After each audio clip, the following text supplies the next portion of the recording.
Sometimes people get super judgy about the lavish lifestyle of people who use credit cards strategically to travel for cheap or free. So today I have some backstory and a message, and this is going to be a lot different than my usual videos. This is going to be personal.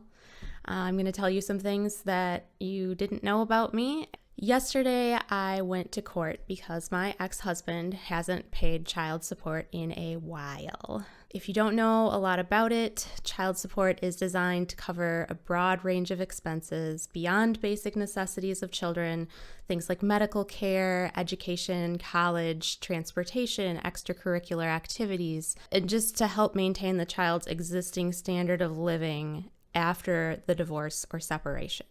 Okay, so we're in court, and my ex made comments like, we're talking about how much I make, but I'd like to know how much she makes. She takes 5 or 6 vacations a year. She spends a month in Mexico. She just bought a brand new house, owns 2 cars, like all these things, right? The way that some people have the ability to turn positives around as if they're negatives is disturbing. I could explain, but I didn't feel like I needed to justify myself, and the judge agreed. He hadn't asked me for a response because this was all off topic. The fact that he hasn't been paying child support has nothing to do with my lifestyle. But I will tell you guys that we actually own 3 cars because I bought one for one of our children that I share with this guy. And our house is not brand new, but it is bigger and better. We have more people than we had bedrooms at the old place. We also house band students in the summer. We're doing a lot. We have a lot of people around. I work during almost all of our travel. So it's not all beaches and resorts. In fact, I kind of hate resorts, which is why we don't go to them. That month in Mexico where we flew business class both ways was paid for with miles and a little bit of actual money for the fees. And we actually saved money by living in Mexico for the month because it was so much cheaper to eat and do everything there. Maybe he just doesn't watch my channel. Maybe he only subscribes to my channel so he can hit the thumbs down right away every time I post a video. Anyway, I let his comments kind of stir inside of me the rest of the day, and I feel like it's important to share with you guys some of where that led me. The first thing is that when you gain success in any aspect of your life, the haters will come out of the woodwork. People get petty, jealous, and judgy. I have experienced this so much in my life. It literally goes back to when I was a small child. I don't know if everybody experiences this or if it's just me or what, but when I was a little kid, I was made fun of by my cousins for the way that I talked because I used more proper English and they used kind of poor English. Phrases like, I ain't got no, were kind of common with them. Their informal English was seen as cool. Mine was seen as nerdy. And this was before being a nerd had any positive connotations to it, okay?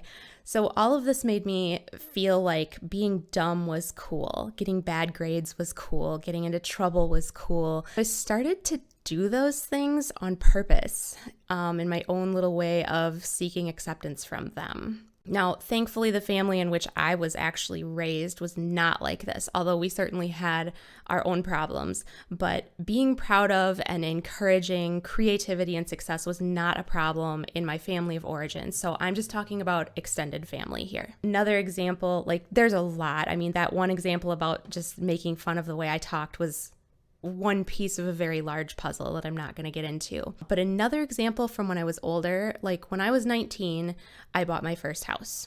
And shortly after that, my aunt came over to my house and sat herself down in my living room and kind of worked her way into like a whole speech in which she told me that she had done the math and that there was no way that we were paying for this house by ourselves. Newsflash, we were. And I was working my ass off to do it. You guys, I was made fun of by my extended family for every success. It was totally backwards from how it should be.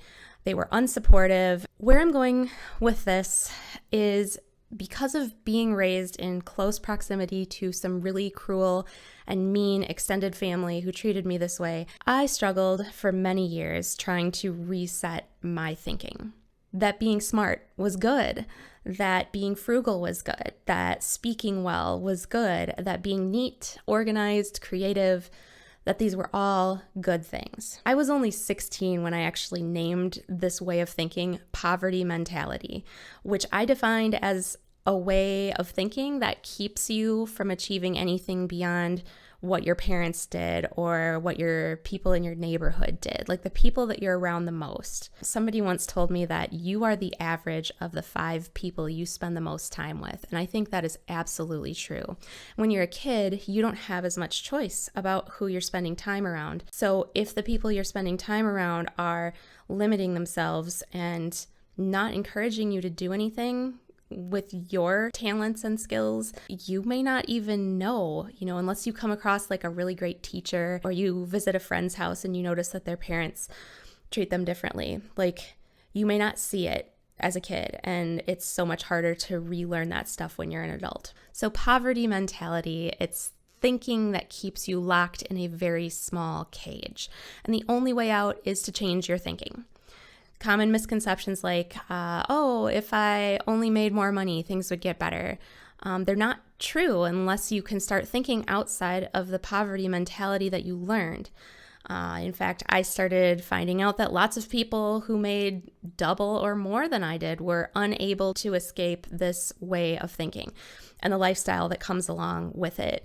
And people in that mentality don't like it at all when others around them succeed or escape. It's like they want to keep everybody there with them in the same like miserable place as they are. I think it makes them feel even more inadequate themselves when they see somebody rise above it. There's this book called Rich Dad, Poor Dad, which explains it pretty well if you can get past the author's arrogance.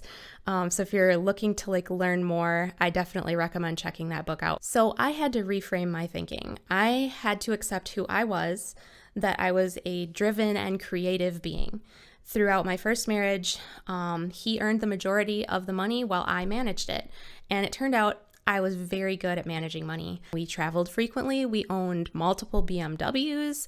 We had a 3-bedroom house. We ate out a lot. We shopped at high-end stores. We really didn't worry about money too much, at least, before things fell apart, which is not for today. At some point during all of this, I got my first credit card, which was a Disney Visa. I've always been a huge Disney fan, and so it made sense to try to get that card. I got it. It only earned 1% on purchases, which seemed great at that time because the other option was 0. Okay.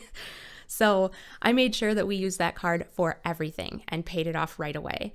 And it wasn't too long before we had our first family trip to Disney at no cost to ourselves. So it seems like my first husband has forgotten about all of this. So I'm sitting in court, I'm listening to him rant about my lifestyle, and I can just feel the resentment filling me. It's hard to explain, but it's like I worked so hard to get out of the cage that my extended family tried to put me in.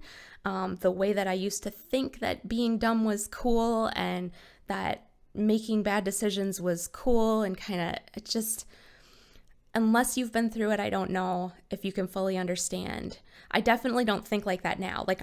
I'm healed. I'm better. I don't have any contact with the extended family on that side because of all of this and just vast amounts of cruelty over the years. So he's ranting about my lifestyle, and I did go off a little bit at the end when I was asked if I had any response, that we're just very careful with our money and that I have a house for the children that I have 100% of the time and have for years. But I didn't feel like court was a place that would be appropriate to get into how I strategically use credit cards for every single purchase in order to earn the maximum amount of points, which I then use to fund 100% of our travel, almost 100% of our travel. If you've been watching my channel for any amount of time, you already know this.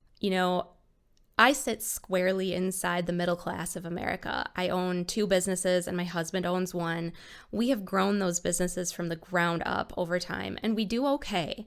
I have a music school and I'm a virtual assistant. I do bookkeeping, website design, online advertising for people in my other business, and I love it. To be cut down because I've made the right decisions and continue to do so is the opposite of what we should be doing as humans. So to anyone who's jealous or is judging me or judging you, if this is a hobby you do and you find that people are judgy because you take these trips and wow, you must just be doing so great or whatever, you are doing great. Like, don't be ashamed of it, and don't let people try to tell you or with their tone or anything like infer that what you're doing might be anything other than great. Like, great job. That's what people should be saying. It's great that even though you aren't super rich and you're not in the upper class of America, that you can still go spend a month abroad once in a while. You can do that. That's great.